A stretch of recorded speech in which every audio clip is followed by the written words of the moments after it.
Good morning. Welcome to Maritime and Port News. Maritime and Port News is proudly sponsored by the Ghana Shippers Authority. They provide you with the best in oil shipping solutions. Contact the Mother Shippers House in Accra. You can also join us live on YouTube on Omanfm and on Facebook on the 2TVGH. Listen to Maritime and Port News on Ash FM in Kumasi. My name is Nanesi Boating. Let's take a look at our stories. The Ministry of Transport has assured that the government is committed to constructing the proposed Keta port. The government has for the past 2 years initiated processes aimed at seeing to fruition a port at Keta, which includes the signing of an executive instrument that demarcates the area for the port, advertising for tenders for feasibility studies, and appointing a director for the proposed port. Kwekufu Resiama, Minister of Transport, in an address read on his behalf by Hassan Suleiman Tampuli, his deputy, at the brief ceremony to commission the health center at Asadami in the Keta municipality, said processes were ongoing for the construction of Ghana's third commercial port.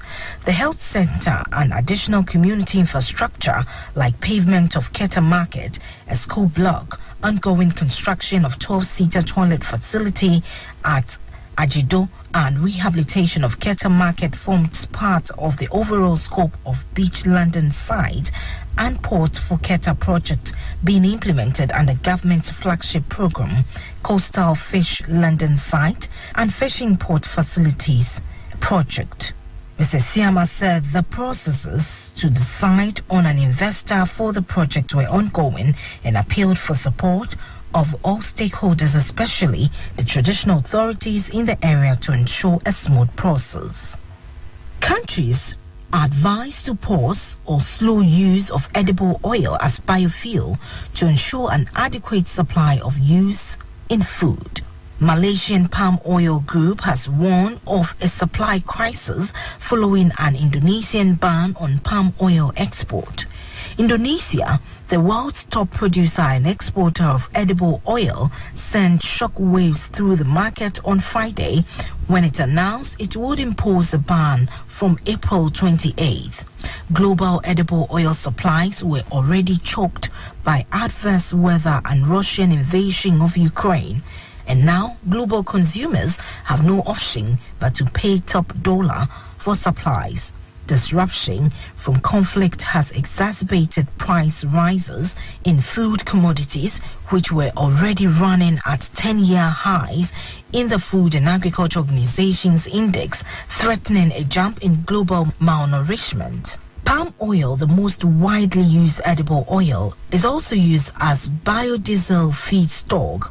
Indonesia and Malaysia make it mandatory for biodiesel to be mixed with a certain amount of palm oil, 30% and 20% respectively, and just last month said they remain committed to those mandates despite higher palm prices. Other countries also make biofuels from animal fat and plant oils like corn and soy and imposed mandates. Demand for such biofuels has boomed from climate change mitigation efforts. Malaysia accounts for 31% of global palm oil supply, second after Indonesia's 56%. Although Malaysia is expected to benefit from Indonesia's drastic policies, producers face a pandemic-induced labor shortage and said they cannot fill the global supply gap. Malaysia also needs to look at its stock and production forecast to ensure local demand is not neglected while fulfilling global demand. Now, German carrier Hapag-Lloyd has been ordered to pay $822,220 in civil penalties for 14 violations, $58,730 for each offense of the U.S. Shipping Act. An FMC investigation found it incorrectly applied detention and demurrage D&D charges to 11 containers handled by California dryage firm Golden State Logistics, GSL. The D&D charges levied to GSL amounted to $10,000, $135. But the FMC's Bureau of Enforcement, BOE, which Harper Lloyd had unsuccessfully claimed had no jurisdiction over the case, said the penalties were punitive in nature as the carrier had knowingly and willfully applied D&D charges despite GSL being unable to return the containers. The BOE had originally claimed that the fine should be $16.5 million because a significant penalty is required to both deter Harper Lloyd violation behavior and ensure future compliance with FMC's interpretive rule on D&D adopted in 2020. However, the BOE accepted that it did not provide the burden of proof for certain days that D&D fees were levied and thus reduced the overall penalty.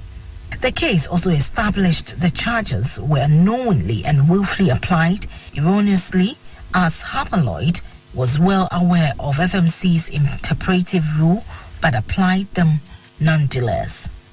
However, while the decision may be a milestone in the numerous claims being brought by haulers disrupting D&D charges in the U.S.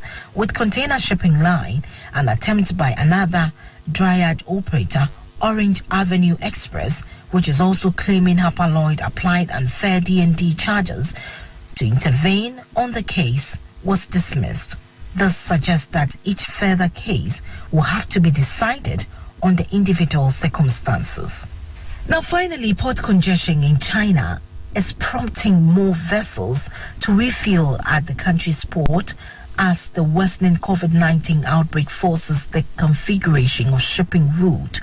According to Tian Kuixian, an analyst at Omanfm, which tracks the data, China supplied 4.9 million metric tons of bounded bunker fuel to ships in the first quarter of this year. That's 1.9% more than a year earlier. That compares with a 12% drop in bunker sales in Singapore, Asia's biggest refueling hub. As authorities in Shanghai continue to implement strict COVID-19 restrictions and Beijing begins mass testing,